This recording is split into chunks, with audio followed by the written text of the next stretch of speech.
Sarah, clear out your desk. You're terminated, effective immediately.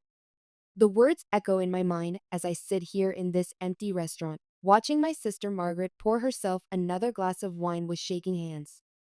6 months ago, I never could have imagined we'd end up here, two sisters facing each other across a table littered with the wreckage of our family's secrets. But maybe I should start from the beginning. Or rather, from the end that became my beginning. Flashback, the public execution. The conference room fell silent as Margaret's Louboutin heels clicked against the hardwood floor like a countdown to my destruction. 20 pairs of eyes fixed on me, and I could feel the mixture of pity and relief radiating from my colleagues. Relief that it wasn't them in the hot seat. My hands trembled as I tried to gather the scattered papers of the Phillips case, knowing what was coming but still clinging to some desperate hope that this was just another one of Margaret's power plays. This level of incompetence is unacceptable.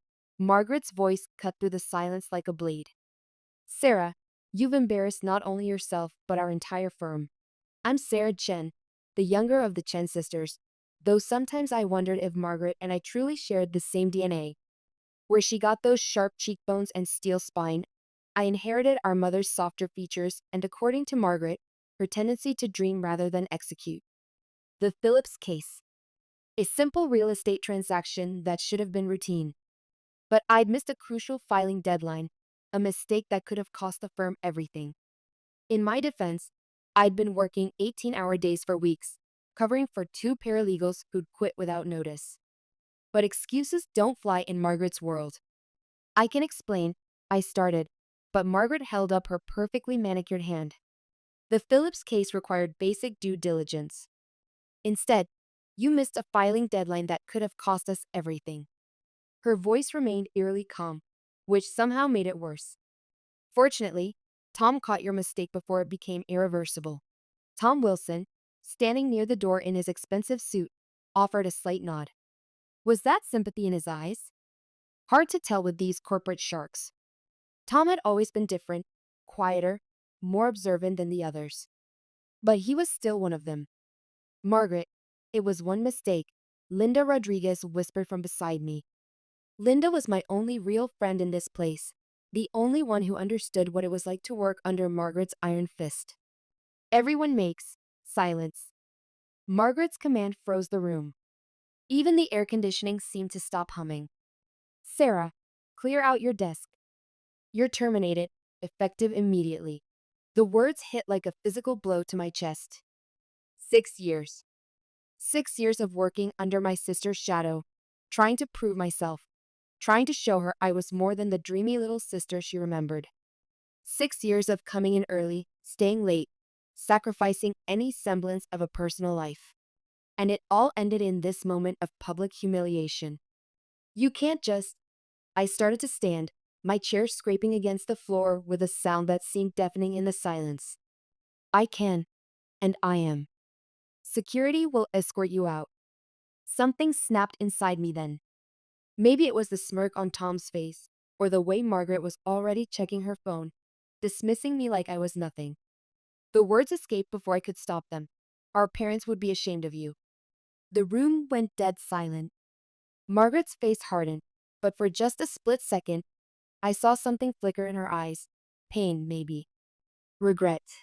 It vanished so quickly I might have imagined it. Our parents aren't here, she said coldly, and their absence doesn't excuse mediocrity. Flashback growing up. I was 7 when I first realized that Margaret and I lived in different worlds, even though we shared the same house. She was already 14, serious and focused, while I was still trying to catch fireflies in mason jars and believing in fairy tales. Sarah, you need to focus, Margaret would say when she found me drawing horses in the margins of my homework. Success doesn't come to dreamers. But Mom would wink at me when Margaret wasn't looking. Dreams are just goals with wings, she'd whisper, ruffling my hair. Dad was different. Quieter. Always working, always worried about something. I didn't understand then that his law firm was already struggling, that the foundation of our family's success was built on quicksand. I grabbed my laptop and walked out, head held high despite the tears threatening to spill. Linda caught up with me at my desk, her dark eyes filled with genuine concern. This is wrong, she said. helping me pack my few personal belongings into a cardboard box. She's your sister, for God's sake. I laughed bitterly. Margaret stopped being my sister the day our parents died. She became my boss, my landlord, my keeper, everything except family. What will you do? Honestly, I have no idea. I shoved photos into the box, including one of Margaret and me at my college graduation. We were smiling then, real smiles, not the corporate masks we wore now. She controls everything, my job, my apartment, even my inheritance. Security appeared at my desk, two guards who looked uncomfortable with their assignment. Linda squeezed my hand. Call me later, okay? The walk of shame through the office felt endless. Whispers followed me to the elevator. As the doors closed, I caught one last glimpse of Margaret watching from her glass office, phone already pressed to her ear, probably scheduling her next conquest. The discovery, outside, the spring air hit my face like a slap of reality. I finally let the tears fall, hot and angry on my cheeks. My phone buzzed, a text from Margaret. Rent due on the 1st. Don't be late. Even in my moment of devastation, she couldn't resist twisting the knife. I sat on a nearby bench, watching people stream in and out of the towering office building where I'd spent the last 6 years of my life. How had we ended up here? The call came at 2:17 a.m. on a Tuesday. I remember the exact time because I was staring at my clock, unable to sleep after another argument with Margaret about my lack of commitment to the firm. Miss Chen? This is Officer Martinez with the Seattle Police Department. I'm calling about your parents. The drunk driver never saw the red light. Mom and Dad were killed instantly, they said. A mercy, they said. But there was no mercy in having to identify their bodies, in watching Margaret, barely 25 herself, suddenly become responsible for everything. I'll take care of you, she promised at the funeral, her hand on my shoulder as we stood beside their graves. I won't let anything happen to you. At the time, I thought she meant she'd protect me. I didn't realize she meant she'd control me. My phone buzzed again, this time from an unknown number. Ms. Chen, this is Robert Kim from Riverside Legal Services.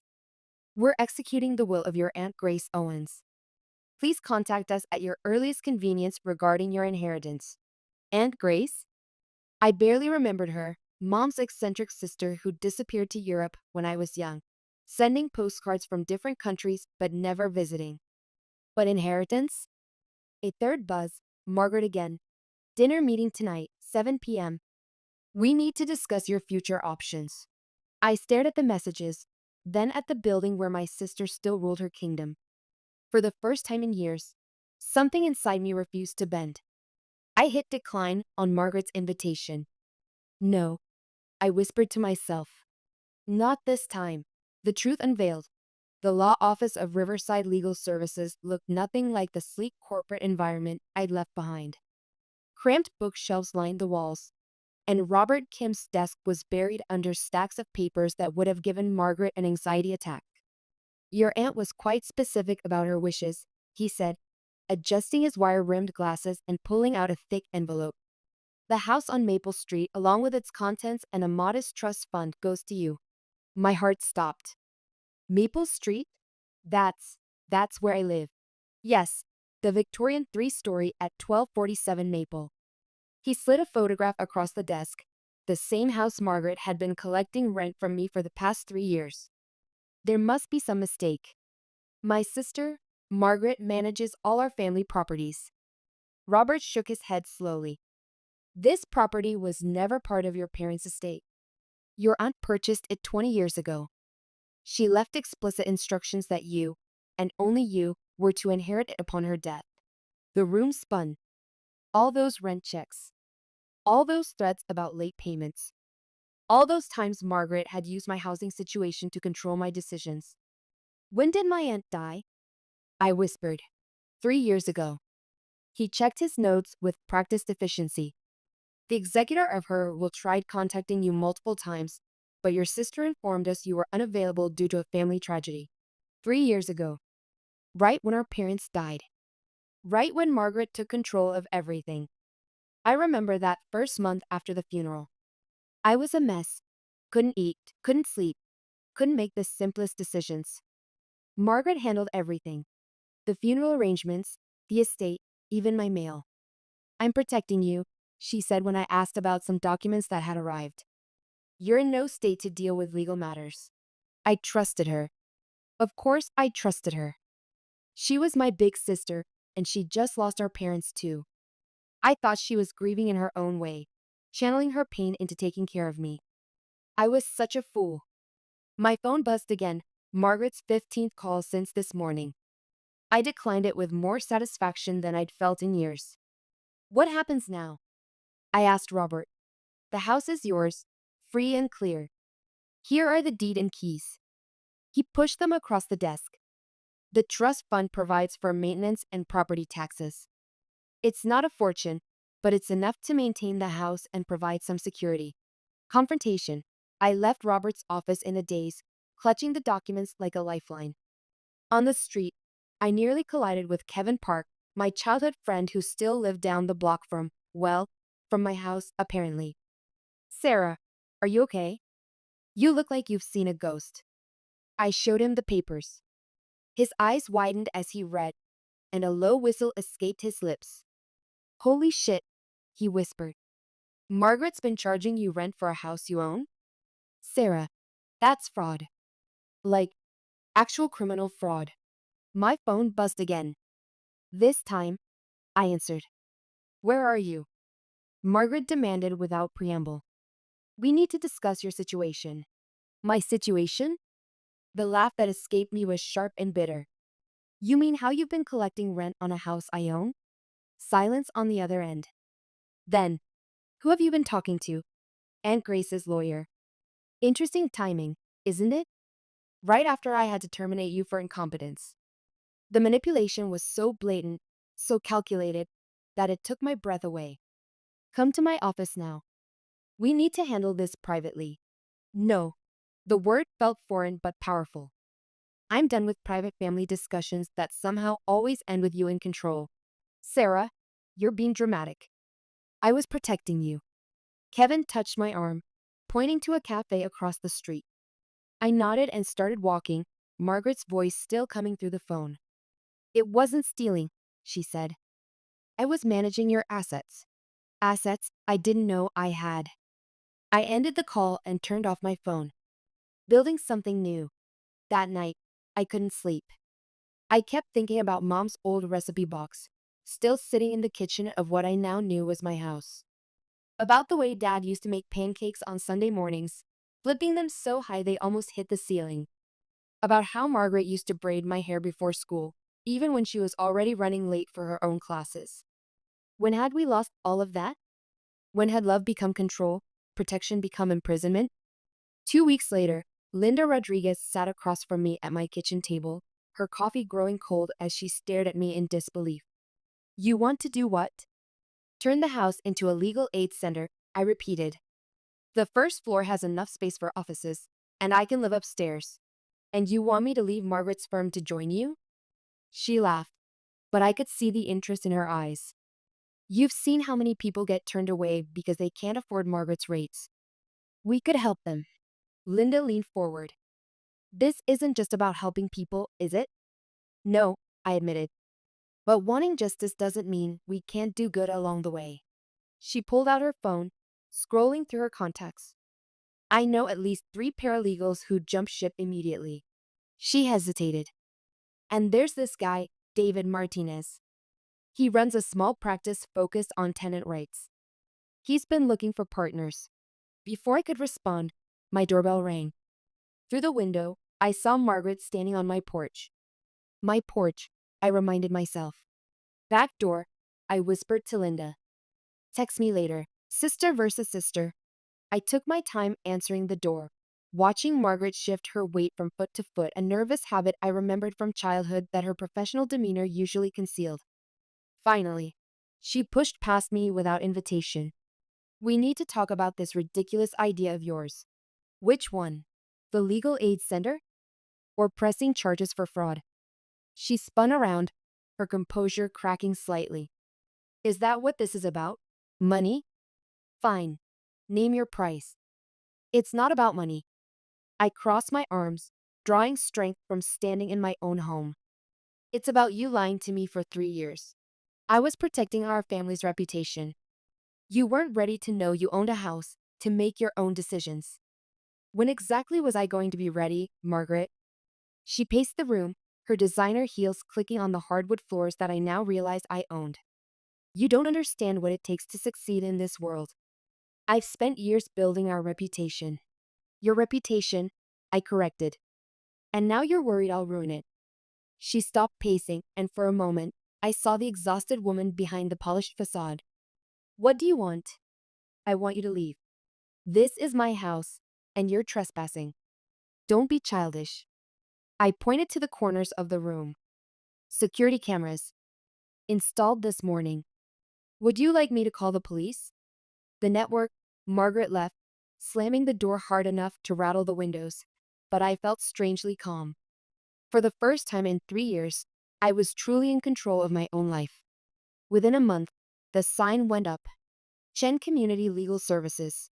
Linda and 4 other former employees from Margaret's firm had joined us. David Martinez brought his existing clients and an energy that made even the longest days feel manageable. David was different from the corporate lawyers I was used to, where they wore their ambition like armor. He wore his compassion like a badge of honor. He was the son of immigrants, the first in his family to graduate college, let alone law school. His practice focused on tenant rights, workplace discrimination, and family law, the unglamorous cases that actually changed lives.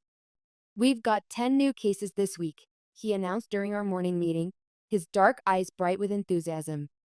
3 evictions, 2 workplace discrimination cases, and 5 family court matters. Any conflicts with Margaret's firm? I asked. Not yet. He hesitated. But word is, she's losing clients. The Phillips case you supposedly mishandled? They switched to us yesterday. Linda touched my arm. There's something else you should know. She lowered her voice conspiratorially. We have a mole in Margaret's firm. What? Tom Wilson. He's been feeding us information. Apparently, he's not happy with how Margaret's running things. I remembered Tom's sympathetic look the day I was fired.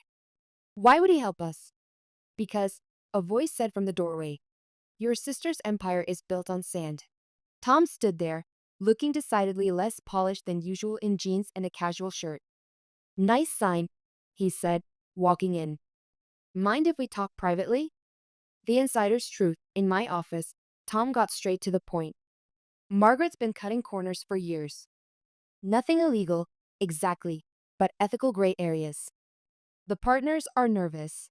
Why tell me this? Because you're offering something we've forgotten about.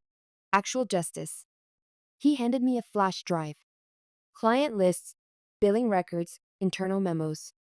Use it however you want. After he left, David found me still staring at the drive. You okay? I wanted to hurt Margaret, I said slowly. But this could destroy her. He sat across from me, his presence somehow both calming and energizing. Then don't use it to destroy her. Use it to help people. I looked up at him, struck by the warmth in his dark eyes. Is that what you do? I think you already know what you want to do, he smiled. The question is whether you're ready to do it. That night, I dreamed about Mom teaching me to make her famous lasagna. I was maybe 8, standing on a step stool so I could reach the counter, my hands covered in flour. The secret ingredient, she whispered conspiratorially, isn't in the recipe. It's in the love you put into it. I woke up with tears on my cheeks, wondering when I'd stop believing in the power of love over control. The community response. Our legal aid center became more than a business, it became a movement. Sarah Williams, a young mother facing eviction, was our first major success. She sat in her waiting room clutching her notice, her 5-year-old daughter coloring quietly beside her. Hi, I said, sitting beside her. I'm Sarah, and I'm going to help you. For the first time since starting this journey, I felt completely certain of my purpose. Margaret had taught me that power comes from making others feel small, but watching Sarah Williams' relief as we reviewed her case, I realized there was another kind of power, the kind that comes from helping others stand tall. The local news picked up our story. Jen's sisters transform local legal scene. Read the headline with a photo of me helping a client. I wondered if Margaret had seen it. My phone buzzed, a text from Margaret. Heard about your little project. Hope you know what you're doing. I showed David the message. She's not going to make this easy. Good things rarely are, he said, standing up. Come on, we've got clients waiting. The counterattack. Tom's warnings proved prophetic. Margaret's response was swift and ruthless. Meet me at Riverside Park, 30 minutes. Important, his text read. Linda read the message over my shoulder. Be careful. Margaret might have figured out he's helping us. The park was busy with lunch crowds, but I spotted Tom easily, pacing near the fountain like a caged animal. Margaret's planning something, he said without preamble. She called an emergency partner meeting this morning about your aunt's estate. She's claiming you're mentally unfit to manage the inheritance. My stomach dropped. Can she do that? She's got 3 psychiatrists ready to testify about your history of emotional instability and poor decision-making. He ran a hand through his hair. She's going after guardianship. That's insane. I'm running a successful practice, which she'll paint as a manic episode. Think about it. Quitting a prestigious law firm to start a charity? Cutting ties with your family? She's building a narrative. Before I could respond, a familiar voice cut through the air like a blade. Well, isn't this cozy? Margaret stood there, immaculate in her charcoal suit, 2 senior partners flanking her like bodyguards. Taking meetings in parks now, Tom? How unprofessional. Tom straightened. Just getting some air. Interesting choice of company. She turned to me with a smile that was all teeth and no warmth. We filed the guardianship papers this morning. For your own good, of course. I matched her smile. Did you include the part about collecting rent on my property? A simple misunderstanding. I'm sure the judge will understand I was protecting you from yourself. She glanced at her expensive watch. The hearing's next week. To clean yourself up for court. Preparation for war. Back at the office, David was waiting with a stack of files and a determined expression. Heard about the guardianship claim. We've got options. I know what I want to do. I sat down, my mind suddenly clear. Remember Sarah Williams, the eviction case? And the Thompson family, and the Ramirez kids, I want them all at that hearing. He smiled slowly. Character witnesses. Better. Real people whose lives were changed because I was supposedly too unstable to help them. The next few days were a blur of preparation. While Margaret painted me as mentally unfit on every news outlet that would listen, we quietly gathered our witnesses. David worked late into the night, preparing statements and documentation. I found myself thinking about Dad more during those long nights. He died before he could see what I'd accomplished, before he could know that his younger daughter had found her own path to justice. You have your mother's heart, he used to tell me. But you'll need steel in your spine to survive in this world. Maybe I'd finally found that steel. The night before the hearing, I found David alone in the office, surrounded by papers. Why are you helping me? I asked. This could hurt your practice too. He looked up from his work, and something in his expression made my heart skip. Because you reminded me why I became a lawyer.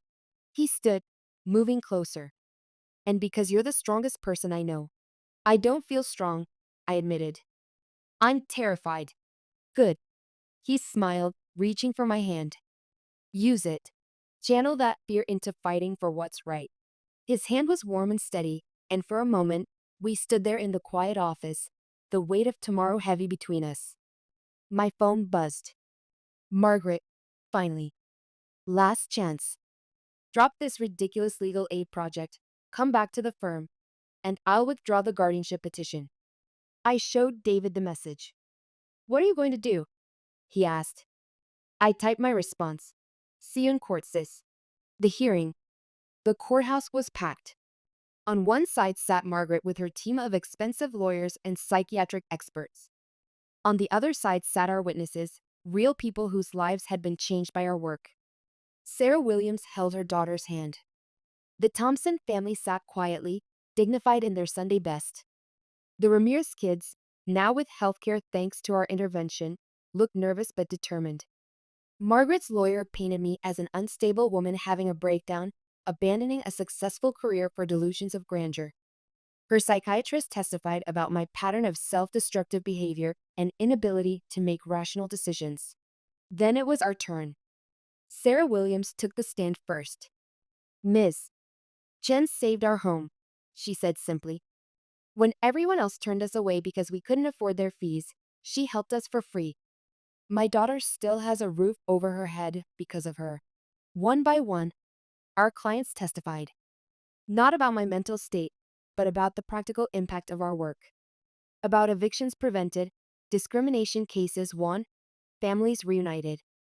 Your Honor, David said in his closing argument, the question before this court isn't whether Sarah Chen made conventional choices.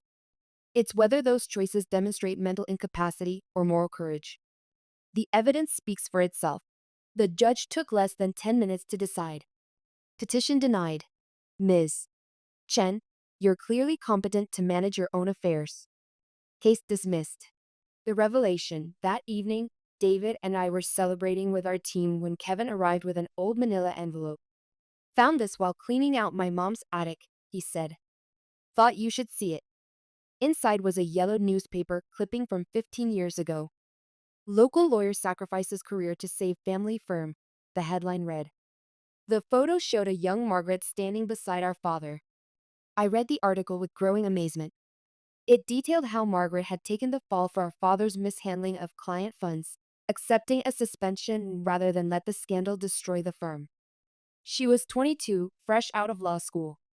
She never told me, I whispered. There's more, Kevin said. My mom kept all the articles. Margaret spent those suspended years working 3 jobs to keep you in private school and support the family. Suddenly, so many things made sense. Margaret's obsession with control, her fear of financial instability, her desperate need to protect our family's reputation. She'd sacrificed her early career for us, and somewhere along the way, that sacrifice had twisted into something darker. Dinner with the devil, Margaret chose an exclusive restaurant for our meeting, renting the entire dining room. Classic Margaret, controlling the environment even for a family dinner. She sat at our usual table, already nursing a glass of wine, looking more vulnerable than I'd seen her in years. You came, she said as I sat down. Almost didn't. I placed the old newspaper article on the white tablecloth. Want to tell me about this?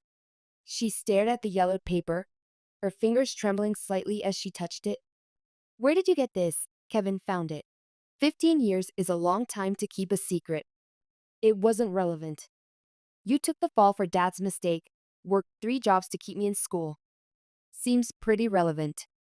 The waiter approached, but Margaret waved him away with a sharp gesture. That was a different time, she said, taking a long sip of wine. When did it change? When did protecting me become controlling me? She set down her glass carefully. The day of the accident. The police called me first. Did you know that? I had to identify their bodies while you were still at that art gallery opening, oblivious to the world. I remembered that night. I'd been so proud of having a piece in a group show, so excited to share the news with Mom and Dad when they got back from their client meeting. They never came home. Dad's firm was in chaos, Margaret continued. His partners were circling like vultures, looking for any excuse to push us out. You were falling apart, couldn't make the simplest decisions. Someone had to take control. So you did what you always do, sacrificed yourself to protect me. And look how you repay me. Her voice hardened. Starting a competing firm, stealing my clients. Your clients? I leaned forward. You mean like Sarah Williams, who couldn't afford your retainer while facing eviction? Or the Ramirez family fighting for their grandmother's medical care? Don't be naive. Pro bono work doesn't pay the bills. Actually, it does. I pulled out our financial reports. We're profitable, Margaret. Small, but growing, and we're helping people. She started to respond when Tom burst into the restaurant, his face flushed with urgency. Margaret, we have a problem. He stopped short, seeing me. I didn't know you had company. Speak, Margaret commanded. The Phillips case. They're filing a bar association complaint about the billing irregularities. Margaret's face went white. That's impossible. Those records were sealed. They had help. Tom looked directly at me. Someone with access to our systems. You think I started. No, Margaret cut in, her voice deadly quiet. This is your handiwork, isn't it, Tom? Finally making your move. Tom straightened his shoulders. The partners meet tomorrow. We're recommending your immediate removal. After everything I've done for you. You've done nothing but rule through fear, he snapped. It's over, Margaret. He left, leaving us in heavy silence. Margaret's hands shook as she poured more wine, red drops spattering the white tablecloth like blood. Congratulations, she said bitterly. You win. This isn't what I wanted. No? Isn't this your perfect revenge? Taking everything from me like I supposedly took from you? I turned down Tom's coup offer, I said quietly. Twice. She froze, glass halfway to her lips. What? He approached me weeks ago. I said no. Why? Because destroying you won't fix us. I reached for her hand, but she pulled away. Margaret, when did you last take a vacation? Have a real relationship? Live any life outside that office? I had responsibilities. To who? Dad's gone. I'm grown. Who are you protecting now? Her glass clattered to the table, wine spreading across the white cloth. I don't know how to be anything else, she whispered. Redemption. Then let me help you. Like you helped me. By destroying my career? By saving you from it. I pulled out a legal document. Tom doesn't have the votes without my support. She stared at the paper. What's the catch? Step down as managing partner. Take a sabbatical. Let someone else carry the weight for a while. And become what? A charity lawyer like you? Become my sister again. I finally caught her hand. Remember her? The one who worked 3 jobs to keep me in school? Tears formed in her eyes, the first I'd seen since our parents' funeral. I was so angry when you started your firm, she admitted. Not because of the competition, but because you were succeeding without me. I learned from the best. I squeezed her hand, even if the best lost her way. Her phone buzzed, probably the partners demanding answers. She ignored it. The guardianship petition, she said. I'll withdraw it. And the firm? Take the sabbatical. Find yourself. The firm will be there if you want it, but on new terms. She nodded slowly, then looked around at the empty restaurant. I really have control of everything, haven't I? Start small. Maybe next time we can eat somewhere with actual people. A ghost of a smile crossed her face. Baby steps. New beginnings. Outside, David was waiting in his car as he'd promised. Margaret saw him and raised an eyebrow. He seems devoted. He is. She nodded approvingly. Good. You deserve that. We stood awkwardly on the sidewalk, years of hurt and hope hanging between us like morning fog. Lunch next week? I offered. In public. Baby steps, she repeated and walked away. Watching her go, I realized some victories don't feel like winning. They feel like the first painful step toward healing. Reconciliation. 3 days later, Margaret came to my house carrying a box of family photos. She looked different, jeans and a sweater instead of her usual power suit, hair loose around her shoulders. Nice sign, she said, nodding toward the Chen Community Legal Services placard visible through the window. Dad would have hated it. Mom would have loved it. She picked up a photo from the box. Us as kids, gap-toothed and grinning in matching Christmas dresses. God, you were such a happy child, she said softly. Until you became my warden instead of my sister. She flinched. I deserve that. Did you? I poured us both coffee from Mom's old china set. I've been thinking about what you said about the accident, about having to identify their bodies alone. Ancient history. Is it? Because you haven't taken a day off since then. She sipped her coffee, avoiding my eyes. Someone had to be strong. And someone had to be controlled? The words came out sharper than I intended. I was trying to protect you. From what? From making my own choices, my own mistakes? From ending up like them. Her cup clattered against the saucer. Dad's firm was drowning in debt. Mom knew it, covered for him, enabled him. Their last fight was about money. The night of the accident, Margaret continued, her voice barely above a whisper. They were driving to an emergency client meeting. Dad was desperate for cash flow. Mom wanted him to come clean, admit the firm was failing. She wiped her eyes roughly with the back of her hand. When the police called, all I could think was, someone has to do better. I had to protect what was left of our family. By becoming a dictator? By becoming successful. She stood up, pacing the small kitchen. Every decision, every sacrifice was to ensure we'd never be vulnerable again. Including stealing my inheritance? Including making sure you didn't waste it on dreams that wouldn't pay the bills. She spun around, her eyes blazing. Like helping people for free, like throwing away your potential on lost causes. David's voice cut through our argument. Are those lost causes? We turned to find him in the doorway, holding a stack of photographs, our client success stories. The Ramirez family kept their grandmother's house, he continued, laying the photos on the table one by one. Sarah Williams' daughter is thriving in school. The Thompson kids have health care. That's different, Margaret protested, but her voice lacked conviction. Why? Because it doesn't make millions? I stepped closer to her. You want to talk about waste? Look at yourself, Margaret. When's the last time you smiled like this? I held up our childhood photo. She stared at it, then at the client photos spread across the table. I don't know how to be any other way. Yes, you do. I touched her arm gently. The sister who worked 3 jobs to keep me in school, she knew exactly who she was. That girl was naive. That girl was brave, David said quietly, like her sister is now. The workshop, Margaret sank back into her chair, looking suddenly exhausted. The partners want answers by tomorrow. So give them some. I sat beside her. Take the sabbatical, travel, learn who Margaret is without the power suits and corner office. She picked up another photo. Mom and Dad at their last Christmas, arms around each other, unaware that they had only 3 months left. They made so many mistakes, she said. Yes, I agreed.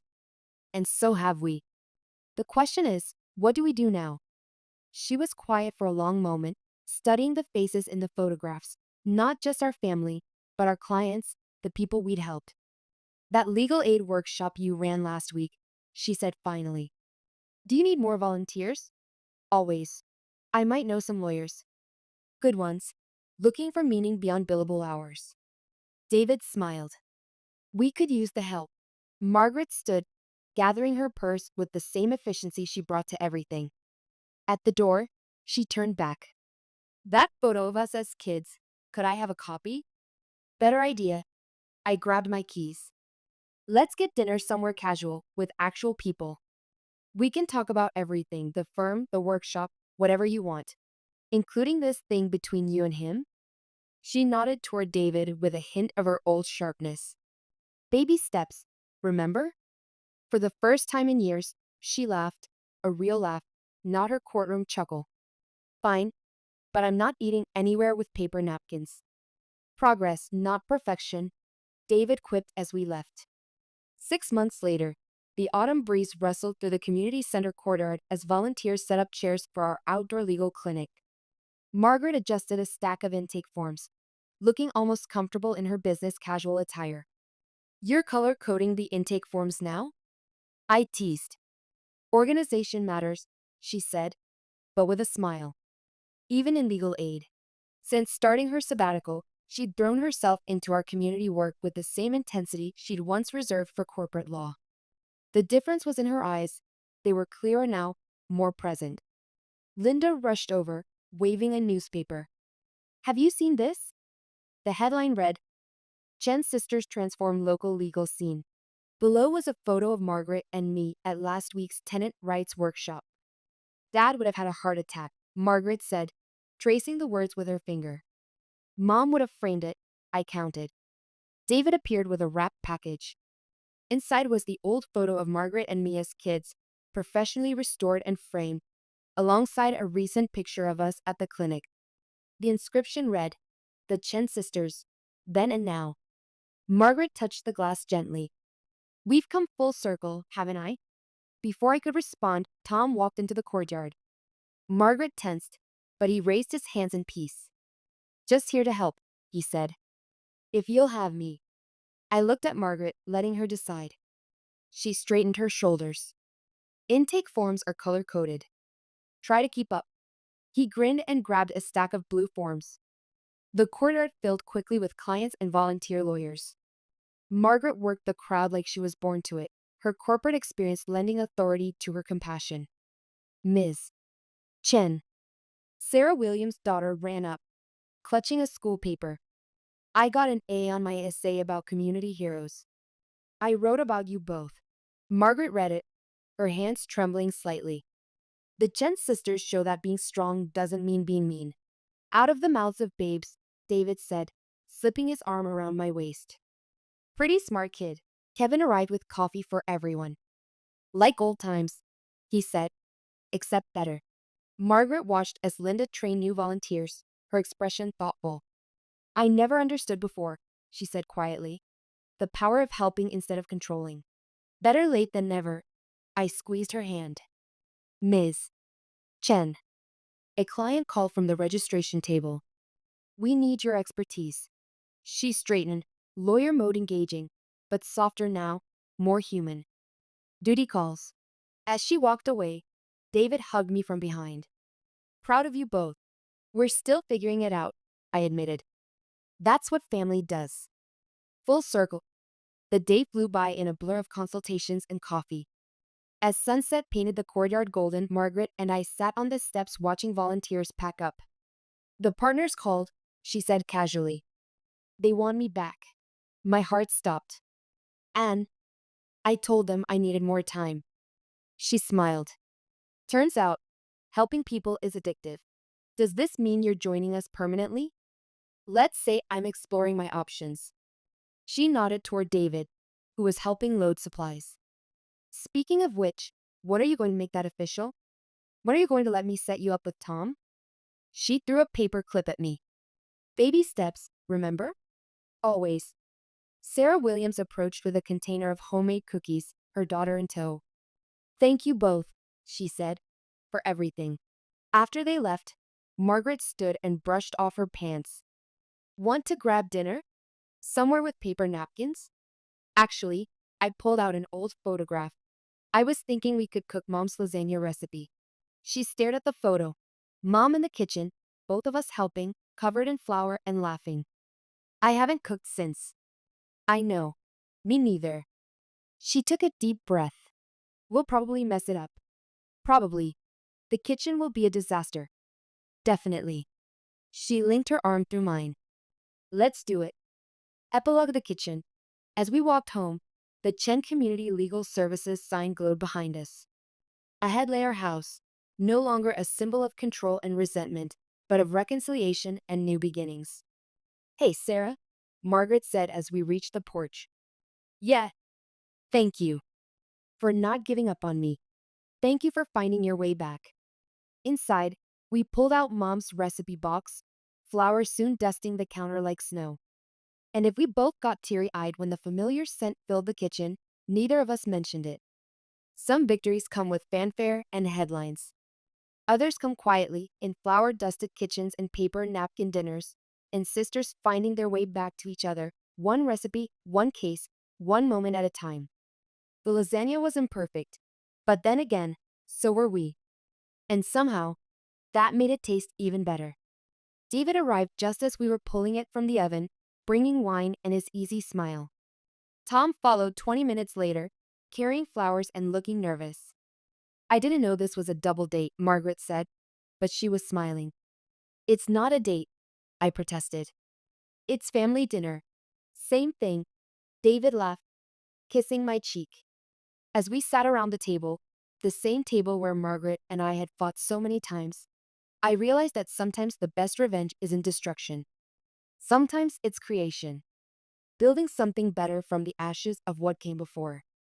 To family, Margaret raised her wine glass. The one we're born into and the one we choose. To family, we echoed. Outside, Seattle's skyline glittered in the distance, full of people with legal problems we could solve, families we could help keep together, dreams we could protect. Tomorrow would bring new challenges, new cases, new opportunities to choose love over control. But tonight was about two sisters who'd finally found their way home to each other, one imperfect lasagna at a time. Sometimes karma isn't revenge, I whispered to myself, standing before the final photograph in my exhibition. Sometimes it's just stepping away and letting people face the consequences of their own actions. The image shows two women in expensive clothes, standing desperate and small in front of an empty house with a foreclosure sign. My mother Eleanor and my sister Victoria. 6 months ago, I would have mortgaged my soul to save them from this moment. Tonight, I raise my champagne glass in their direction as they slink through the crowd, finally understanding that their power over me is gone forever. The gallery is filled with people I've chosen to have in my life. Diana, my dearest friend and former assistant. Margaret, my attorney who helped me reclaim my life.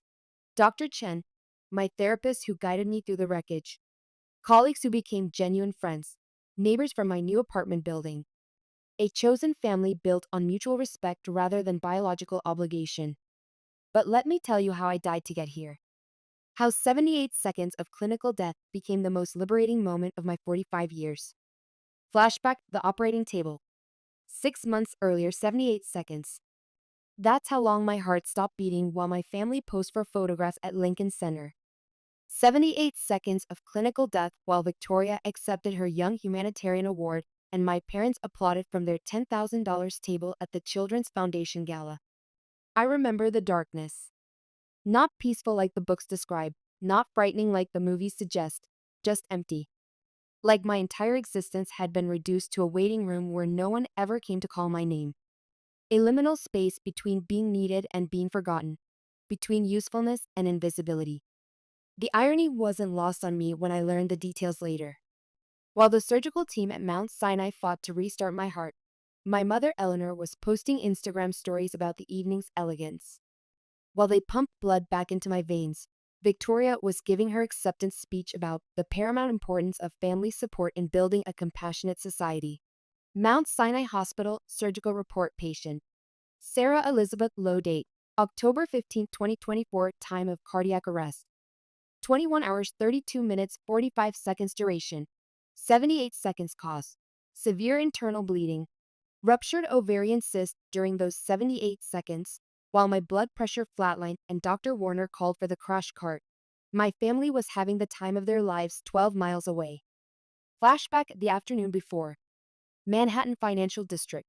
The pain had been building for days, but I'd attributed it to stress.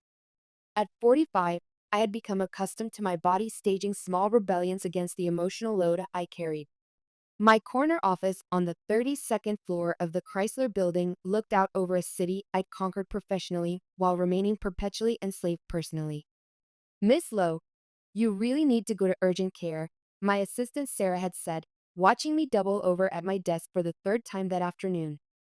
Her dark eyes were filled with genuine concern, something I'd grown unused to receiving from the people closest to me. That's not food poisoning. I've seen food poisoning. I waved her off, focused on the quarterly reports spread across my mahogany desk. Numbers that would, once again, save my father Richard's failing real estate development company from bankruptcy. At Harvard Business School, they taught us about risk management, but they'd never covered the specific risks of being the family's perpetual financial life raft. Just give me 10 minutes, I gasped, my vision blurring slightly. I need to finish reviewing these loan guarantee documents. Those 10 minutes nearly cost me my life. But maybe that was the point. Maybe I'd been dying slowly for 20 years, bleeding myself dry one crisis at a time, one bailout at a time, one emotional emergency at a time. Maybe my body was simply catching up to what my soul had been trying to tell me for decades. My phone had been buzzing incessantly all afternoon. The family crisis management never stopped. 2:15 p.m. Victoria. Sarah, emergency. The caterers for tonight are demanding an additional $8,000 for the upgraded menu. I cannot be embarrassed in front of the Children's Foundation Board. Transfer needed ASAP. 2:47 p.m. Mother. Darling, the seating arrangements are completely unacceptable. They've placed us at table 12 instead of table 3. Do you know what this says about our family standing? I need you to call the event coordinator immediately and fix this. 3:23 p.m. Father. Sarah. Urgent signature needed on the Bridge Street property documents. The bank is threatening to call the loan if we don't provide additional collateral by 5 p.m. Your apartment might need to be added as security. I'd built my entire identity around being indispensable to them. Harvard Business School graduate, magna cum laude. Six-figure salary as a senior financial consultant. Upper East Side apartment overlooking Central Park. Investment portfolio worth over $2 million. All of it existed primarily to serve as their financial safety net, their emotional dumping ground, their perpetual problem solver. The realization hit me as I doubled over in pain. I wasn't their daughter. I was their employee. Their very well compensated, never vacationing, always available employee. Flashback childhood memory fragment. I was 10 years old, standing in our Philadelphia mansion's marble foyer, watching mother sob over father's first major business failure. The real estate deal in Center City had collapsed, taking with it most of our family's liquid assets. Mother's mascara streaked down her face, staining my Catholic school uniform as she pulled me close. "You're such a good girl, Sarah," she had whispered, her French manicure digging into my shoulders. "So practical. So reliable. So much more sensible than your sister. At least I have one daughter I can count on to make the right choices." Even then, at 10 years old, I knew what that meant. Victoria would always be the golden child, the one who received love freely, unconditionally, without strings attached. I would be the one who earned affection through service, through usefulness, through the careful management of other people's mistakes. I remember thinking, even at that young age, that love shouldn't feel like a job interview. But I was 10, and 10-year-olds don't get to negotiate the terms of their family contracts. The emergency room at Mount Sinai Hospital. By the time I made it to Mount Sinai's emergency room, my vision was blurring and my skin had taken on what the triage nurse would later describe as a concerning pallor. The pain had evolved from cramping to something that felt like my abdomen was being systematically torn apart from the inside. The emergency room doctor, a tired-looking woman in her 50s with kind eyes and efficient hands, took one look at my vital signs and called for immediate surgery. "Ruptured ovarian cyst with severe internal bleeding," I heard her say to the surgical team. "We need to get her 2 or 3 immediately. BP is dropping fast." I fumbled with my phone, trying to call mother first. The family hierarchy demanded it. Straight to voicemail. She was at the Pierre Hotel, preparing for the gala. "Hey, it's me," I said to her voicemail, my voice weaker than I'd intended. "I'm at Mount Sinai. They're taking me to surgery." "Something's wrong with..." Another wave of pain cut me off, so intense that the phone slipped from my hand. Called father next. Nothing. His phone went straight to voicemail too. He was probably already at the bar of whatever gentleman's club he frequented before major social events. Victoria was my last option, though I knew she'd be in full preparation mode for her big night. She picked up on the fourth ring, Manhattan traffic audible in the background. "Sarah, I cannot talk right now. The gala starts in 2 hours and the caterer completely destroyed the hors d'oeuvre selection. Do you know how this reflects on me? I'm receiving the Young Humanitarian Award tonight, Victoria. I'm being wheeled into emergency surgery," I interrupted, watching the ceiling tiles blur past as they move my gurney. "They think something ruptured. I am scared. Oh my God, seriously? Tonight of all nights?" Her voice rose to that familiar pitch of self-absorbed panic that I'd been managing since we were children.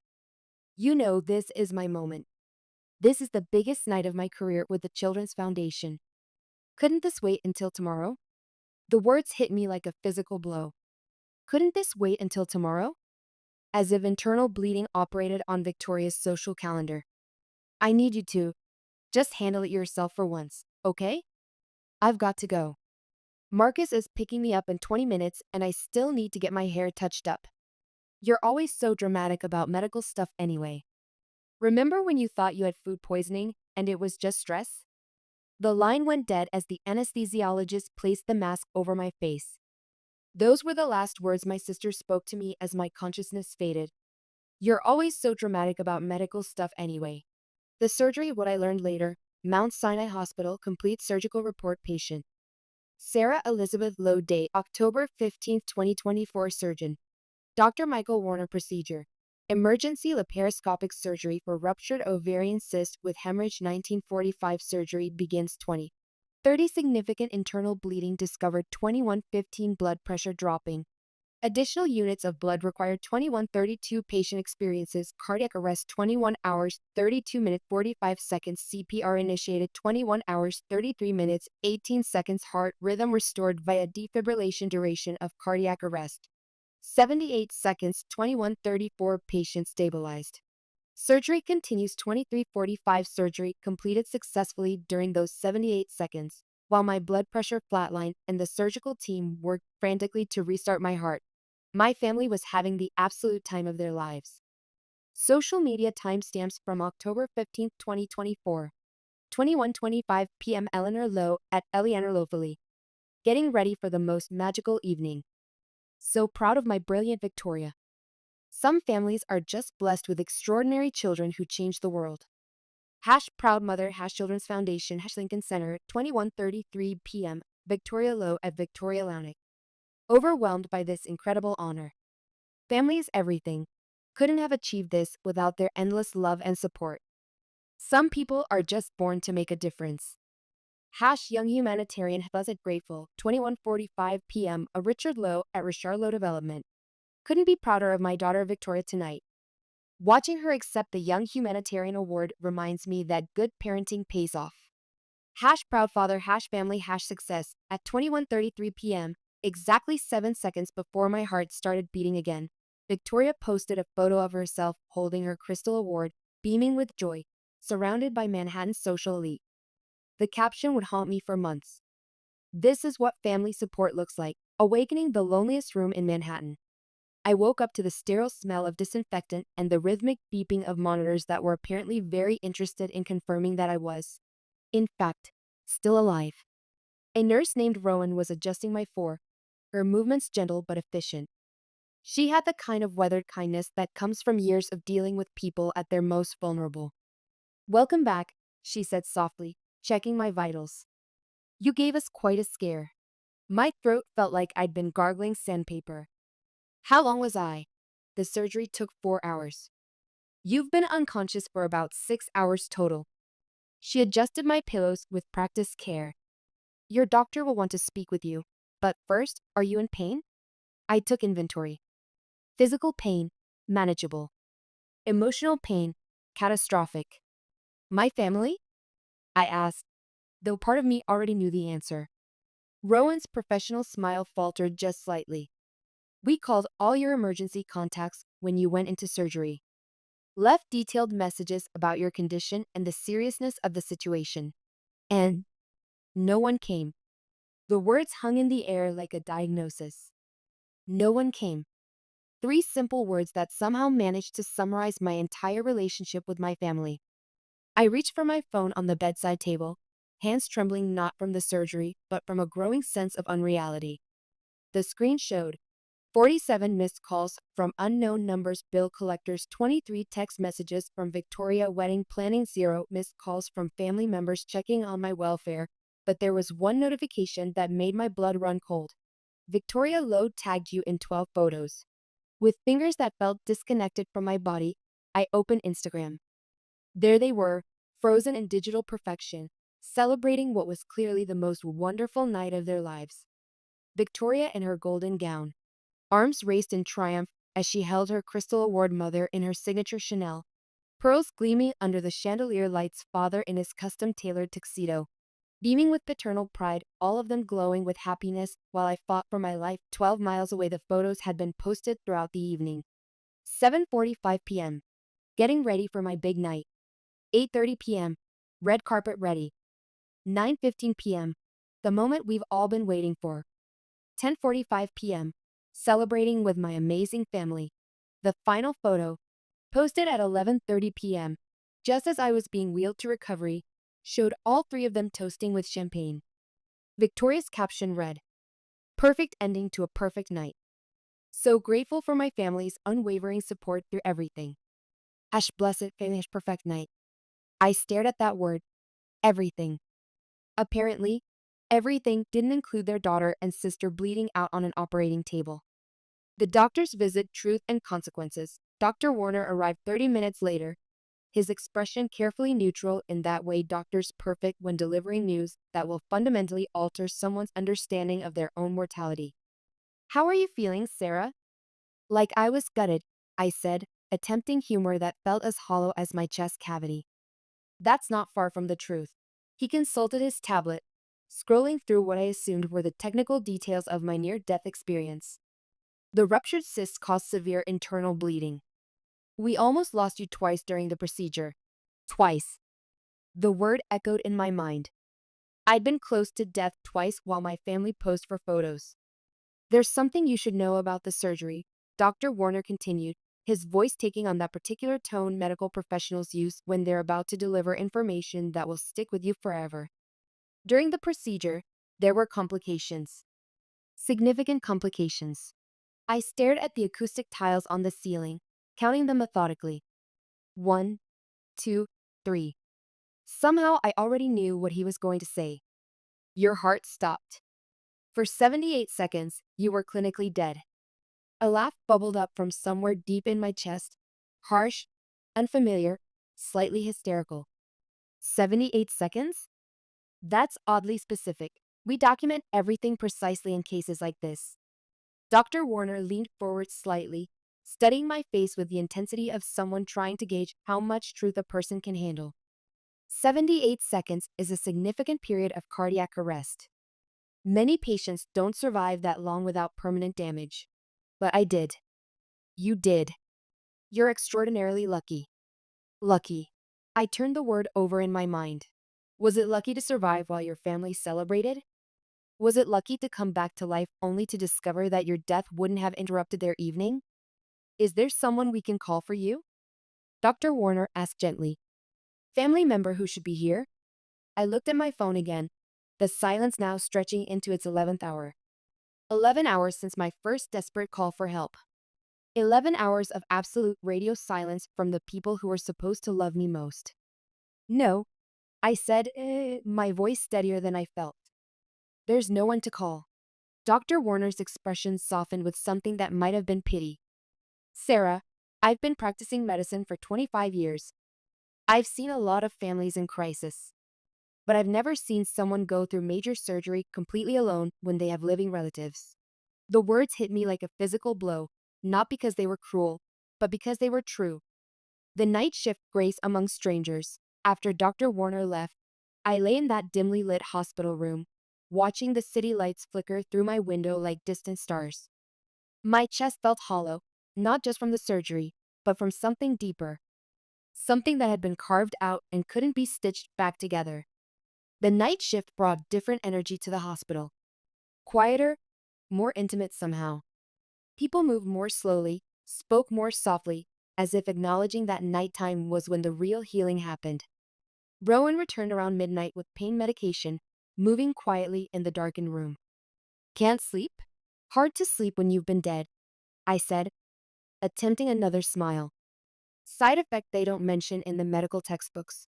She pulled up a chair, definitely against protocol, but I was grateful for the human connection. Want to talk about it? For the first time since waking up, I felt tears prick my eyes. Not from pain, but from the simple kindness of a stranger who cared enough to ask. My sister called the nurse's station while you were with Dr. Warner, I said quietly. Oh. Rowan's voice was carefully neutral, but I caught the slight tightening around her eyes. She wanted to know if I could authorize a wire transfer for the gala's after-party expenses. Apparently, the venue was charging an additional fee for extended use. Rowan was quiet for a long moment. What did you tell the staff? Nothing. I was unconscious at the time. I laughed, but it came out bitter. Did she ask how I was doing? No, Rowan said quietly. She didn't.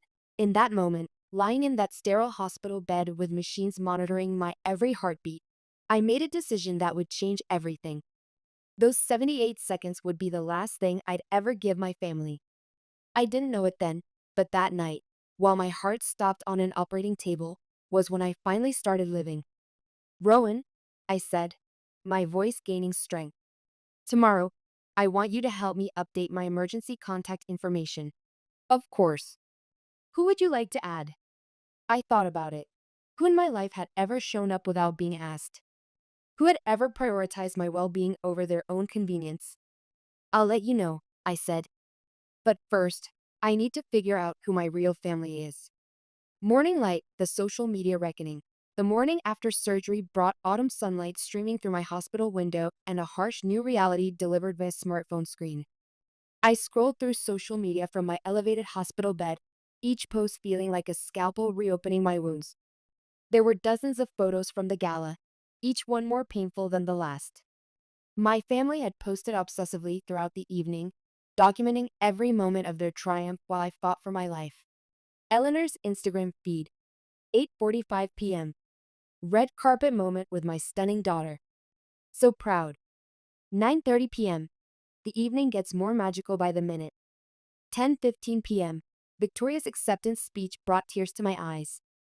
11 p.m. Dancing the night away. Life is beautiful. 11:45 p.m. Perfect end to a perfect evening with my perfect family. The final post, a carousel of images, included a mother-daughter photo with the caption, "Such a magical evening celebrating my remarkable daughter." A mother couldn't ask for a more perfect night.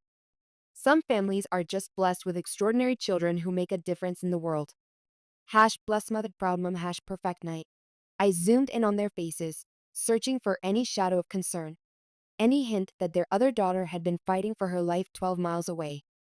Their smiles were radiant, their joy unfeigned, their contentment complete. Victoria's Instagram story timeline was even more devastating. 7:30 p.m. Hair and makeup perfection. 8 p.m. Feeling grateful and ready to change the world. 8:45 p.m. Red carpet with my amazing parents. 9:15 p.m. The moment I've worked so hard for. 10:30 p.m. Acceptance speech done. Time to celebrate. 11:15 p.m. After party vibes with my favorite people. 12 a.m. Best night of my life. Family is everything. Family is everything. The irony was so sharp it was almost funny. Almost. My phone buzzed with a text message. Victoria, finally reaching out after 13 hours of silence. OMG Sarah. You will not believe what happened after you left for the hospital. Left for the hospital. As if I'd chosen to leave early for a spa day. What happened? I typed back, though every instinct screamed at me to delete her number and be done with it. Marcus proposed. Right there at the after party. It was like something out of a fairy tale. He got down on one knee in front of everyone, the entire Children's Foundation board, the mayor, everyone important, and said he couldn't wait another day to make me his wife. I stared at the message, noting how she described the proposal audience as everyone important. Apparently, that category didn't include her sister who'd been clinically dead for 78 seconds. I died last night. 3 dots appeared, then disappeared, then reappeared. Finally. Don't be so dramatic, Sarah. The doctor said you're fine now. Besides, you always did have terrible timing. You know how important last night was for me. My heart stopped for 78 seconds. Another pause. Well, you're obviously feeling better if you're being this difficult about my engagement. Anyway, I need to start wedding planning immediately. Marcus wants a spring ceremony in the Hamptons. I'll need you to research venues and coordinate with the planners. You're so much better at the detail stuff than I am. I was clinically dead while you celebrated. Stop being so morbid. You're fine. Besides, this is about celebrating love and new beginnings. Can't you be happy for me for once in your life? God, you're so selfish sometimes. I hung up and turned off my phone. An unexpected angel, a knock at my door interrupted my spiral into disbelief. Diana Martinez from my office stood there, looking genuinely concerned, holding a travel mug and a laptop bag. She was 38, Puerto Rican, with warm brown eyes and the kind of practical intelligence that cut through bullshit like a laser. Thought you might need these, she said, setting down real coffee, the good stuff from the Italian place near our office, and pulling up the visitor's chair. Real coffee, because hospital coffee is a crime against humanity. And your laptop, because I know you. For the first time since waking up in this sterile room, I felt tears prick my eyes. Not from pain or self-pity, but from the simple shock of genuine care from another human being. The office is handling everything, Diana continued, her voice gentle but matter of fact. I finished your quarterly presentation for the Morrison account. Your father's company will survive without you for a few days. Thank you, I said, my voice cracking slightly. Also brought this. She pulled out a manila folder with the efficiency of someone who'd been anticipating this conversation. Medical proxy paperwork. Thought you might want to make some changes. I stared at her. How did you? Because I've met your family, Sarah. And I was here last night when they weren't. Diana had been my assistant for 3 years, but she'd become something more valuable than I'd initially recognized. A voice of reason when my family's chaos threatened to drown me, a steady presence who saw through their manipulation tactics with clear-eyed precision. She'd never said anything directly, but I caught her rolling her eyes at Victoria's dramatic phone calls, witnessed her strategic unavailability when my parents showed up at the office demanding immediate attention. You were here. Got the call from the hospital around 8 p.m. They said you were in surgery and might not make it. Diana's voice was steady, but I caught the slight tremor. I've been in the waiting room all night. All night. While my family posed for photos, Diana had been in a hospital waiting room, worried about someone who wasn't even technically family. Why didn't you? Because you needed someone here, and they obviously weren't coming. She opened the folder. Ready to make those changes? The mother's performance. Before I could respond to Diana's offer, the door burst open with the dramatic flare that announced my mother's arrival anywhere. Eleanor Lowe entered in full society wife regalia, Hermes scarf artfully draped, Chanel suit perfectly pressed, enough jewelry to fund a small country's GDP. Her perfume, an overwhelming cloud of Chanel No. 5, filled the small hospital room like an occupying army. Sarah, darling. She air-kissed somewhere near my cheek, careful not to disturb her makeup. You look absolutely dreadful. Why didn't you tell us it was this serious? This serious. I repeated slowly, my voice hoarse from the breathing tube. Not serious enough to leave Victoria's big night, apparently. Oh, honey, you know how these charity events work. Mother perched delicately on the edge of the visitor's chair, as if the hospital furniture might contaminate her outfit. We couldn't just abandon our table. The Children's Foundation was counting on us. Do you know how much we paid for that table? And Victoria receiving that award, do you understand how that reflects on our family's reputation in Philadelphia society? I died, Mother. She waved her manicured hand dismissively, as if death were a minor inconvenience I'd invented for attention. Don't be melodramatic, darling. You're fine now.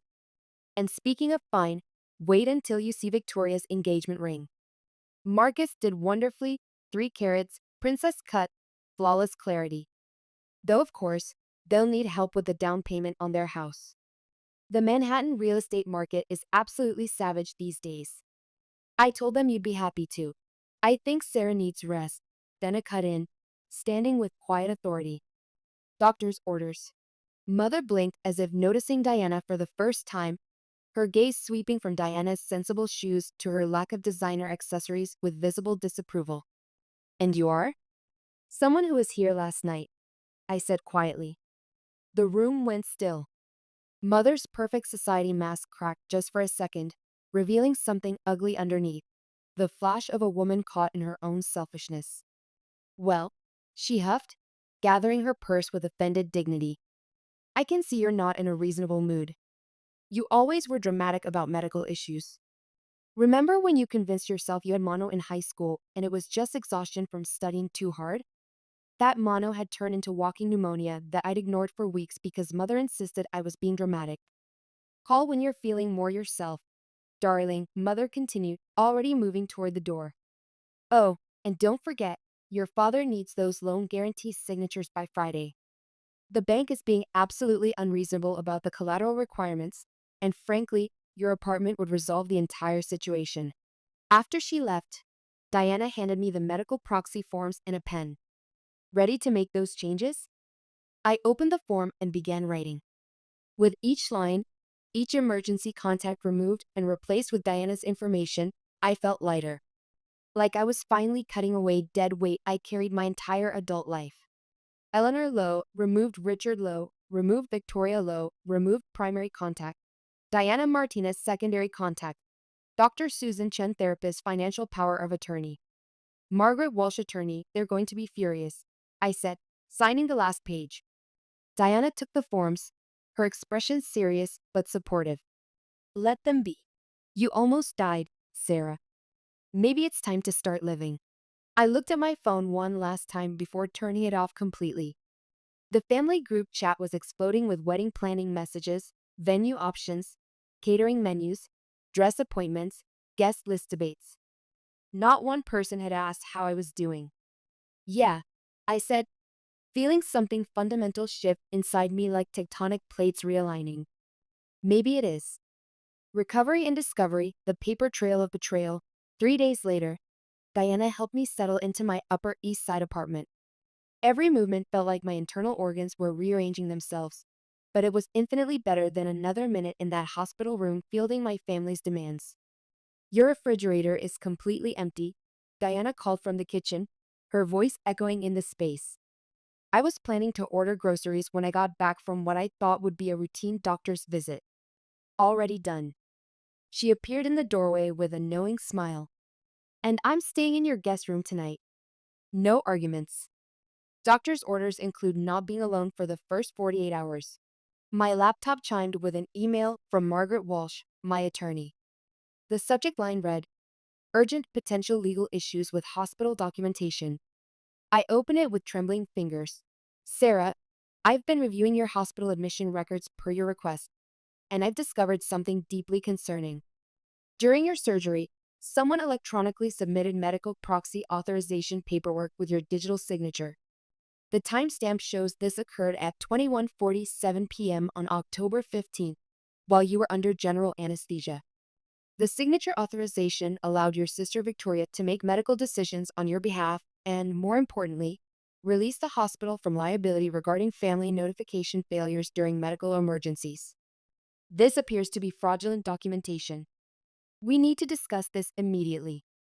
Margaret Diana read over my shoulder, her expression darkening with each line. Someone forged your signature while you were unconscious? While I was dead, I corrected, my voice hollow. She covered her legal bases while I was clinically dead. The full implications hit me like a physical blow. Victoria hadn't just ignored my medical emergency, she'd actively protected herself from legal consequences while I was fighting for my life. There's more, I said, scrolling through additional emails from Margaret. She's requesting a complete audit of all my financial accounts. Apparently, there have been some irregularities in my trust fund management over the past several years. The digital paper trail, a decade of theft, the next morning brought Margaret to my apartment with a file thick enough to stop a bullet. Her usually composed demeanor had been replaced by the focused intensity of a prosecutor who'd just discovered a smoking gun. It's extensive, she said, spreading documents across my dining table like evidence at a crime scene. I've been digging into your family's financial activities for the past week, and Sarah, they've been systematically looting your trust fund for over 10 years. She showed me bank statements, transfer records, and authorization documents. The numbers were staggering, the pattern undeniable. Trust fund unauthorized withdrawals 2014 to 2024, $47,000 listed as emergency medical expenses for Richard Lowe, actual use. European vacation $23,000 listed as educational costs for Victoria Lowe, actual use. Down payment on Manhattan apartment $65,000 listed as business investment for Lowe development, actual use. Gambling debt settlement $32,000 listed as charitable donation Eleanor Lowe Foundation, actual use. Personal shopping and spa treatments $28,000 listed as emergency home repairs, actual use. Victoria's car payment and insurance $19,000 listed as medical emergency fund, actual use. Father's golf club membership dues total unauthorized withdrawals over 10 years. $214,000, Margaret said grimly. And that's just what I can document with these records. There may be more. My hands weren't shaking anymore. They were perfectly steady as I reached for my phone. "What are you doing?" Diana asked. "Calling Marcus," I said, scrolling through my contacts. If Victoria forged hospital documents, I want to know what else she's hidden from her fans. The recording's truth in her own words, Marcus agreed to meet me at a small cafe in Soho, away from Victoria's usual haunts. He looked haggard, like a man who just discovered his entire relationship was built on quicksand. Dark circles under his eyes suggested he'd been sleeping as poorly as I had. "There's something you need to hear," he said without preamble, sliding his phone across the small table. "I found these on Victoria's laptop while I was moving my things out. She's been recording your family's private conversations for years." My stomach clenched. Why would she? Insurance policy, I think. Blackmail material in case your parents ever tried to cut her off. His voice was heavy with disgust. "I thought you should hear them before I turned everything over to the authorities." The first recording was my mother's voice, crystal clear and devastating. "I can't do this anymore, Richard. You don't understand. Sarah wasn't supposed to happen. We kept her because you were afraid of how it would look politically, but I never wanted a second child. God, I sound horrible saying this, but she's just so needy, always requiring attention, always having problems that need solving. Victoria is our real daughter, the one who matters, the one who reflects well on us." The coffee in my cup turned to acid in my stomach. "There's more?" Marcus said quietly, his face etched with the kind of disgust that comes from discovering the person you love is capable of monstrous things. Second recording, a mother's voice, more recent. "The trust fund situation is getting complicated. Sarah's starting to ask questions about the withdrawals. We need to be more careful about how we access her accounts. Maybe we could claim additional medical expenses? Or educational costs for Victoria? Sarah's so guilty about having money while Victoria struggles, she'll believe anything that helps her sister." Third recording, father's voice joining the conversation. "The bankruptcy papers are almost ready. Once we file, Sarah will have to help. She always does. She can't stand seeing us suffer. It's her weakness, really. We just need to make sure she doesn't have any legal way to refuse. Maybe we should look into getting medical power of attorney, in case she tries to be difficult." Fourth recording, Victoria's voice, recorded just 3 days before my surgery. "I've got everything covered for the gala. If there are any family emergencies or whatever, I'll handle the paperwork remotely. Can't let anything interfere with my big night. I've worked too hard for this recognition to let family drama ruin it." I set down my coffee cup with hands that were now completely steady. The shock had passed, replaced by something harder and cleaner. Absolute clarity. "How long has she been recording these?" I asked. "Years," Marcus said. "The oldest files go back to 2019. I think she started when she realized your parents might eventually run out of ways to access your money. And you're leaving her?" "I left her 3 days ago." His voice was firm. "The woman I thought I was engaged to doesn't exist. This person, the one who forges medical documents while her sister is dying, I don't know who that is." The final piece, hospital security footage, Margaret called that evening as I sat on my apartment balcony, watching the sun set over Central Park and trying to process the complete dismantling of everything I'd believed about my family. "I have the hospital security footage," she said, her voice tight with controlled anger. "Your sister was indeed at the hospital that night." My blood turned to ice water. "What?" "She arrived at Mount Sinai at 22:15, approximately 30 minutes after your surgery ended. She was there for exactly 18 minutes, long enough to submit the forged medical proxy documents using the hospital's guest computer terminal and speak with the administrative staff about family privacy concerns. The betrayal was so complete, so calculated, that I almost couldn't process it. She came to the hospital and didn't see me? According to the security footage, she never went to your floor. She went directly to the administrative offices on the third floor, filed the fraudulent paperwork to cover herself legally, and left. The timestamp on her departure, 22:33. She was back at the after party by 2300 hours. While I lay unconscious and alone, while the surgical team monitored me for complications, while I recovered from 78 seconds of clinical death, my sister was in the same building, covering her legal bases and ensuring that her humanitarian awards ceremony could continue without the inconvenience of family accountability. Margaret, I said, my voice steadier than it had been in weeks.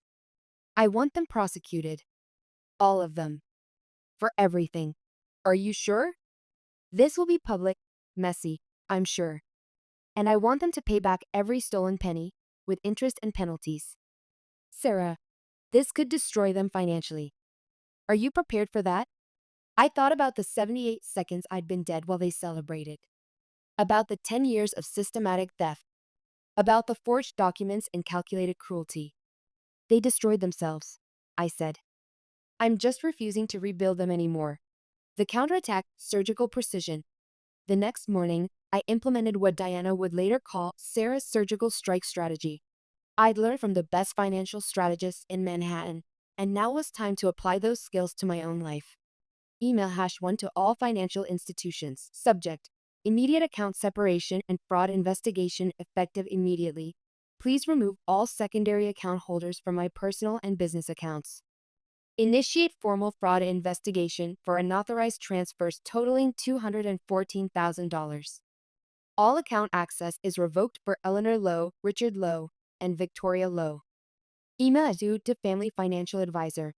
Subject: complete portfolio separation. Please remove my name from all shared investment accounts in Family Trust Management. Forward all relevant documentation to my attorney Margaret Walsh. I am terminating all financial advisory services related to family accounts. Email to Mount Sinai Hospital Administration. Subject: criminal complaint document forgery. I am filing formal criminal charges against Victoria Lowe for fraudulent medical documentation submitted during my emergency surgery on October 15, 2024. Security footage and digital evidence have been provided to NYPD. Email to Victoria. Subject: legal notice. Your fraudulent activities during my medical emergency have been documented and reported to authorities. All financial support is terminated immediately. Any attempt to contact me will be considered harassment. Email 5 to parents. Subject: trust fund theft. Full restitution required. You have 72 hours to arrange repayment of $214,000 in unauthorized withdrawals plus interest. Legal action has been initiated. All contact with me must go through my attorney. Each email felt like setting down a weight I'd carried for decades. My phone exploded with responses within hours. Dozens of missed calls, frantic voicemails, increasingly desperate text messages from numbers I didn't recognize. They were creating new phone numbers as fast as I could block them. From a new number: mother. How could you do this to your family? We raised you. We gave you everything. This is how you repay us? From another new number: father. The bank is freezing our accounts. This is financial terrorism. Your own family. From yet another number: Victoria. You're ruining my life over a misunderstanding. Marcus already left me. Now the hospital is talking about pressing charges. How can you be so cruel? I forwarded every message to Margaret and blocked each number as it appeared, like playing an increasingly desperate game of whack-a-mole. The legal steamroller gains momentum. 2 weeks later, Diana and I sat in Margaret's conference room as she outlined the legal consequences my family would face. The mahogany table was covered with documents that would reshape my family's life forever. The district attorney's office is pursuing criminal charges for the forged medical documents, Margaret reported with satisfaction. Victoria could face up to 3 years for fraud and identity theft. The bank has frozen their accounts pending the embezzlement investigation. And the civil suit for the stolen trust fund money should recover the full amount plus punitive damages. What about their house? I asked. Foreclosure proceedings began yesterday. They've been using your money to pay their mortgage for over 3 years. Without access to your accounts, they have no way to make payments. Diana squeezed my hand. How do you feel about all this? Free. The word came without hesitation. I feel free. My phone buzzed. A new number. Another desperate message from Victoria. Please, Sarah, I'm begging you. The prosecutors want to make an example of me. I could go to jail. The media is calling me the fake humanitarian. My career is destroyed. You're my sister. How can you let this happen? For the first time in my adult life, I laughed at her manipulation attempt. I was your sister when I was bleeding out alone, I said to Diana. Now I'm just someone who refuses to enable them anymore. Margaret leaned back in her chair, studying me with professional satisfaction. There's something else you should know. The hospital has agreed to cooperate fully with the criminal investigation. They're as outraged as we are about the fraudulent documentation. It's a liability nightmare for them. Good. Also, the Children's Foundation has revoked Victoria's humanitarian award. Apparently, fraud and identity theft don't align with their organizational values. The irony was so perfect it was almost poetic. Thailand at physical and emotional distance. 3 months later, Diana and I watched the sunset from a beach in Koh Samui. My phone had been blissfully quiet for weeks. All family numbers blocked. All legal matters handled by Margaret. All of my emotional energy finally invested in my own healing. The warm sand between my toes felt like a metaphor for everything I'd been missing while managing other people's crises.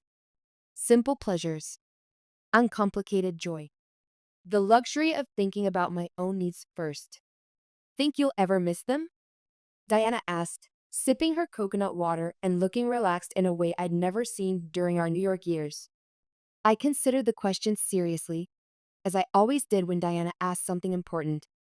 I missed the family I thought I had, the one that existed in my imagination. But them, the real them? I shook my head. I missed the fantasy, not the reality. My phone rang, an international number I didn't recognize. Against my better judgment, I answered. Is this Sarah Lowe? An unfamiliar voice with a slight accent. This is Mount Sinai Hospital calling regarding your father. He's been admitted with a stroke, and we need authorization for emergency treatment. All medical proxy documents involving my family were forged. I interrupted calmly, watching the waves roll in with meditative regularity. I have no legal authority over my father's medical care. His wife Eleanor is his legal proxy. But the family members here are saying you're the only one who can authorize. They're lying. There's an active fraud case about this exact issue. Contact my attorney Margaret Walsh if you need documentation. I hung up and turned back to the sunset. My heart rate hadn't even elevated. Diana stared at me. Your father had a stroke and you're not going back? They didn't come for me, I said simply. Why should I go for them? Within an hour, my phone exploded with messages from dozens of unknown numbers, family friends, distant relatives, anyone my family could recruit to guilt me into returning. How can you abandon your family in their darkest hour? Your father could die and you're on vacation. What kind of daughter are you? This is elder abuse. You'll regret this for the rest of your life. I forwarded everything to Margaret and ordered another drink.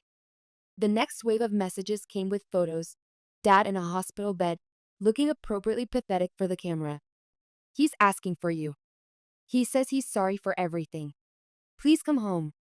I zoomed in on the background of the photos. Dad's expensive watch was still on his wrist. Mother's designer purse sat in the corner of the room. They still had plenty to sell before truly hitting rock bottom. The final message came from Jordan. They're lying about the severity. I spoke to his doctor. It was a minor stroke. Full recovery expected. They're using it to manipulate you. I know, I replied. A text from Victoria appeared. Fine. You want to know the truth? We're completely broke. The house is gone. Dad's business failed 3 years ago. We need your money to survive. Happy now? I showed Diana the message. Took them long enough to admit it. What are you going to do? I opened my banking app and looked at my investment account. The money they'd expected to bail them out with. The emergency fund they'd counted on accessing. Instead, I transferred a significant portion to a scholarship fund for children who'd aged out of foster care, kids who knew what it meant to have no family safety net. Nothing, I said, watching the transaction process. Absolutely nothing. The exhibition opening Truth as Art, 78 Seconds. A Story of Rebirth Maxwell Gallery, Chelsea, March 15, 2025. The gallery opening was everything I dreamed of and nothing I'd expected. The space was packed with people I'd chosen to have in my life. Diana, Margaret, my therapist Dr. Chen, colleagues who'd become genuine friends, neighbors from my new apartment building. a chosen family built on mutual respect rather than biological manipulation. The exhibition told my story through photographs, documents, and multimedia installations. Each piece was carefully curated to expose the reality behind the facade. Installation 1. The empty room, a recreation of my hospital room on the night of surgery, with 3 empty chairs and a phone showing 47 missed calls from bill collectors, 0 from family. Installation #2. Social media versus reality, side-by-side screens showing Victoria's Instagram post from the gala next to my medical records from that same night. Installation #3. The paper trail, 10 years of unauthorized bank withdrawals displayed like an art piece, each theft carefully documented and monetized. Installation #4. 78 seconds, a video installation showing a heart monitor flatline for exactly 78 seconds, with audio of my family's celebration playing in the background. The centerpiece was a large photograph I'd taken of my childhood home 3 weeks ago, empty, foreclosed, with Victoria and my mother standing small and desperate in front of the sold sign. The placard beside it read, "Sometimes karma isn't revenge. Sometimes it's just stepping away and letting people face the consequences of their own actions." Marcus appeared beside me during the opening reception, looking healthier and more grounded than I'd seen him in months. He'd started therapy after leaving Victoria, and it showed in his posture and eye contact. "They're here," he said quietly, nodding toward the entrance. I turned to see Eleanor and Victoria hovering near the gallery entrance, clearly uncomfortable with the crowd's reaction to the exhibited evidence of their behavior. Victoria looked smaller somehow, diminished. The golden glow of our humanitarian award night had faded into something gray and shabby. "They're people I used to know," I corrected. "Not family." I watched them move through the gallery, their faces growing paler with each photograph, each documented lie, each piece of evidence showing exactly who they really were. Other visitors began recognizing them, pointing and whispering. The recognition was clearly uncomfortable, their carefully constructed social facade crumbling under public scrutiny. They left quickly after 15 minutes, finally understanding that their power over me was gone forever. Diana appeared at my elbow with champagne. "Just 78 seconds? "No," I smiled, watching them retreat through the gallery windows. To everything that came after. The media response and new life. The exhibition garnered unexpected media attention. The New York Times Arts section ran a feature titled, "When Family Becomes Fiction, One Woman's Journey from Financial Abuse to Freedom." Sarah Lowe's exhibition forces viewers to confront uncomfortable truths about family manipulation and financial abuse. Her documentation of systematic exploitation by her own relatives is both heartbreaking and empowering. The centerpiece, a medical chart showing her clinical death while her family celebrated, serves as a powerful metaphor for emotional death and rebirth. The attention brought speaking opportunities. Columbia University invited me to lecture on financial abuse in families. The National Coalition Against Financial Abuse asked me to join their board. Publishers inquired about book deals. But perhaps most importantly, the exhibition brought me contact with others who'd lived similar experiences. The opening night alone resulted in dozens of conversations with adult children who'd been financially exploited, siblings who'd been scapegoated, people who'd confused being useful with being loved. I started a support group that met monthly in Diana's apartment. We called ourselves the 78-Second Club, people who'd experienced their own moments of clarity about toxic family dynamics. The group grew from 6 people to 20, then 40. We shared stories, strategies, and most importantly, validation that we weren't crazy for refusing to enable destructive behavior. The legal victory and its aftermath. 6 months after the exhibition, Margaret called with news that would permanently close the door on my former life. "The criminal case concluded today," she said, her voice tight with professional satisfaction. "Victoria pled guilty to fraud and identity theft. She received 6 months in minimum security prison, 2 years probation, and a $50,000 fine. And the civil case? Complete victory. Your parents were ordered to pay full restitution of $214,000 plus interest and punitive damages. Total amount, $347,000. Do they have it? They will." The court ordered the sale of their remaining assets, including jewelry, artwork, and your father's car collection. They've also been ordered to liquidate their investment accounts. I felt no satisfaction in their downfall, but no guilt either. Just a clean sense of justice served. There's more, Margaret continued. The hospital has implemented new policies for medical proxy verification because of your case. You've potentially prevented this from happening to other patients. That did bring satisfaction. Something good had come from the worst night of my life. Confrontation, the final conversation. 2 weeks later, I was leaving my therapist's office when I found my mother waiting by my car. She looked older, smaller, dressed in clothes I didn't recognize, probably from Target rather than Bergdorf Goodman. Sarah, she said, her voice lacking its usual commanding tone. We need to talk. No, we don't. Please. Just 5 minutes. I know we made mistakes. Mistakes? I unlocked my car door. Theft isn't a mistake. Forgery isn't a mistake. Abandoning your daughter while she's dying isn't a mistake. Those are choices. We never meant for things to go this far. We were desperate. You were desperate for 20 years, I said, getting into my car. I just stopped enabling it. She grabbed my car door before I could close it. What do you want from us? How do we fix this? For the first time in months, I looked directly into her eyes. I saw desperation there, but not remorse. Not understanding. Just the panic of someone whose safety net had finally collapsed. There's nothing to fix, I said quietly. This is just what consequences look like. But we're your family? No, I said, gently removing her hand from my car door. You're people who happen to share my DNA. My real family is the people who showed up when I needed them. I drove away, watching her shrink in my rearview mirror. It was the last time I would see her. New traditions, creating chosen family, Thanksgiving, 2025. Diana's apartment was filled with the people who mattered. Our support group members, colleagues who'd become genuine friends, Margaret and her wife, Dr. Chen and her family, neighbors from my building who'd gradually become chosen family. We'd started a new tradition.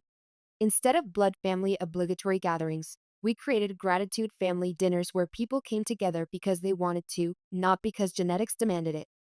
Speech time, Diana announced, raising her wine glass. I stood up, looking around the table at faces that reflected genuine care rather than calculated need. A year and a half ago, I died for 78 seconds, I began. I thought that was the worst thing that could happen to me. Turns out, it was the best. Because sometimes you have to die to figure out how to live. To chosen family, Dr. Chen raised her glass. To chosen family, we all replied. Epilogue. 2 years later. The book launch. I'm writing this from my new apartment overlooking the Hudson River, far from my old neighborhood and the toxic family dynamics that nearly killed me. Diana is in the kitchen making coffee, humming while she works, the sound of genuine contentment. My book, 78 Seconds, A Survivor's Guide to Family Financial Abuse, launched last month to unexpected success. It's been on the New York Times bestseller list for 6 weeks. The advance orders exceeded my publisher's wildest expectations, and the speaking tour is booked solid through next year. More importantly, the book has connected me with thousands of people who've lived similar experiences. The letters I receive daily remind me why I chose to share my story. Your book saved my marriage. I finally understood that my mother's financial demands weren't normal. I've been paying my brother's rent for 10 years. After reading your book, I stopped. He got a job within a month. My daughter is finally speaking to me again after I admitted that using her college fund for my business was wrong. Thank you for showing me what real accountability looks like. The legal cases concluded 8 months ago. Victoria served her time and now works at a legitimate nonprofit organization, not a vanity position, but a real job with real responsibilities. I hear about her life occasionally through mutual acquaintances, but her struggles no longer feel like emergencies I need to solve. My parents declared bankruptcy but avoided additional jail time due to their age and father's ongoing health issues. They live now in a modest apartment in Queens, supported primarily by social services. Mother works part-time at a department store, the first job she's held in 30 years. Father's business ventures ended permanently when the court froze his ability to access credit. I hear about their lives occasionally, but their struggles have become background noise rather than five alarm fires. They send cards on my birthday and Christmas, generic Hallmark sentiments that arrive without expectation of response. I don't respond. My therapy sessions with Dr. Chen have evolved from crisis management to life planning. I've learned that being needed and being loved are entirely different things. That family dysfunction can masquerade as loyalty for decades. That sometimes the most loving thing you can do is refuse to enable someone's destructive behavior. The support group I started has grown into a formal organization, the 78 Second Foundation, providing resources for adults escaping financial abuse from family members. We offer legal assistance, therapy referrals, and most importantly, validation that they're not crazy for protecting themselves. Diana calls from the kitchen. Coffee's ready. And your editor called. The follow-up book proposal was accepted. Yes, I'm writing a second book. Building Your Chosen Family, a guide to creating healthy relationships after toxic ones. It will focus on the reconstruction phase, how to build meaningful connections when your blueprint for love has been corrupted by manipulation. I set down my pen and walked to the kitchen, where Diana hands me a mug and kisses my forehead, casual affection that took me months to accept without flinching. We've been together romantically for 6 months now, though our relationship built slowly on the foundation of genuine friendship and mutual respect. Any regrets? She asks, as she does sometimes when we're quiet together in the morning. I think about the questions seriously, as I always do. About the family I lost, about the years I spent bleeding for people who saw me as a resource rather than a person, about the 78 seconds when my heart stopped and theirs didn't skip a beat. I regret how long it took me to wake up, I say finally. But I don't regret waking up. Through my living room window, I can see the Hudson River flowing toward the ocean, carrying away whatever doesn't serve its journey towards something larger. I understand that metaphor now in a way I never could before my own heart stopped beating. My phone sits silent on the counter. No emergency calls, no financial crises, no family members expecting me to solve problems they created. The silence still feels like luxury. They were my past. This, Diana's laughter, my book contracts, the chosen family gathered around my table for Sunday dinners, the therapy sessions that keep me growing, the bank account that belongs to me alone, the support group members who found their own freedom. This is my life. And for the first time in 45 years, it's a life worth living, worth fighting for, worth choosing every single day. I was clinically dead for 78 seconds, but I've been truly alive for exactly 730 days. The math finally adds up. And the best part? Every day, the equation gets stronger.